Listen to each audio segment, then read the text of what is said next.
ಓಂ ಸಾಯಿರಾಮ್. ನನ್ನ ಮುದ್ದಿನ ಮಗುವೆ, ಬೇರೆಯವರನ್ನು ಕಂಡು ಅವರ ಸಾಮರ್ಥ್ಯಗಳಿಗೆ ಅವರನ್ನು ಹೊಗಳುವ ನೀನು ವಿಶಾಲವಾದ ಹೃದಯವನ್ನು ಪಡೆದಿರುವೆ. ಒಬ್ಬರ ಸಾಮರ್ಥ್ಯವನ್ನು ಗುರುತಿಸಿ ಅವರನ್ನು ನೀನು ನಿನ್ನ ಮನಸ್ಸಿನಿಂದ ಮೆಚ್ಚಿದಾಗ ನಿನ್ನಲ್ಲಿ ಪ್ರೇರಣೆಯುಂಟಾಗುತ್ತದೆ.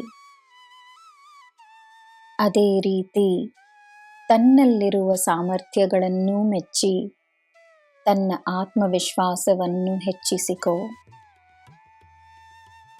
ನಿಜವಾದ ಆತ್ಮವಿಶ್ವಾಸದಲ್ಲಿ ಅಹಂಕಾರವಿರುವುದಿಲ್ಲ. ನಿನ್ನ ಆತ್ಮವಿಶ್ವಾಸ ನಿನಗೆ ನಿನ್ನ ನಿಜವಾದ ಸ್ವರೂಪವನ್ನು ತೋರಿಸುತ್ತದೆ. ಎಲ್ಲ ಸಮಯದಲ್ಲೂ ಶಾಂತವಾಗಿ ನೆಮ್ಮದಿಯಾಗಿರಲು ಹೇಗೆ ಸಾಧ್ಯವೆಂಬುದು ನಿನ್ನ ಪ್ರಶ್ನೆಯಲ್ಲವೇ? ನಿಜವಾದ ಶಾಶ್ವತವಾದ ಶಾಂತಿಯನ್ನು ಪಡೆಯಲು ತನ್ನಲ್ಲಿರುವ ನೋವುಗಳನ್ನು ನೀನು ಗುಣಪಡಿಸಬೇಕು.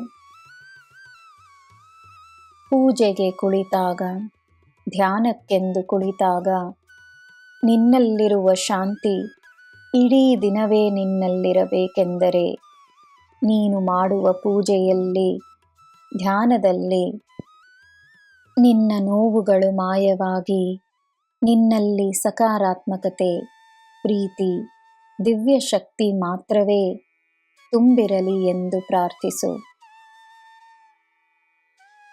ನೀನು ಮಾಡುವ ಪೂಜೆ, ವ್ರತ, ಧ್ಯಾನದ ಉದ್ದೇಶ ಮೊದಲು ನಿನ್ನ ಮನಸ್ಸಿನಿಂದ ಎಲ್ಲ ರೀತಿಯ ನೋವುಗಳನ್ನು ಕೊನೆಗೊಳಿಸಬೇಕೆಂಬುದಾಗಿರಬೇಕು.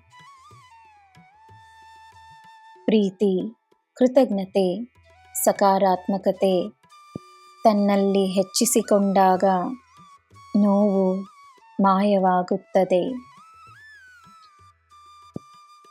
ನನ್ನ ಮಗುವೆ, ಮನಸ್ಸಿನ ಶಾಂತಿಗೋಸ್ಕರ ಮಾತ್ರವೇ ಪೂಜೆಯನ್ನು ಮಾಡು.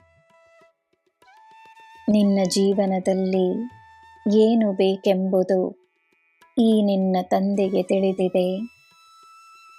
ನಿನಗೆ ಎಲ್ಲ ನೀಡುತ್ತೇನೆ. ನನ್ನ ಮಾತಿನಲ್ಲಿ ನಿನಗೆ ನಂಬಿಕೆ ಇರಲಿ. ನಿನಗೆ ಎಲ್ಲ ಶುಭವೇ. ಜೈ ಸಾಯಿರಾಮ್.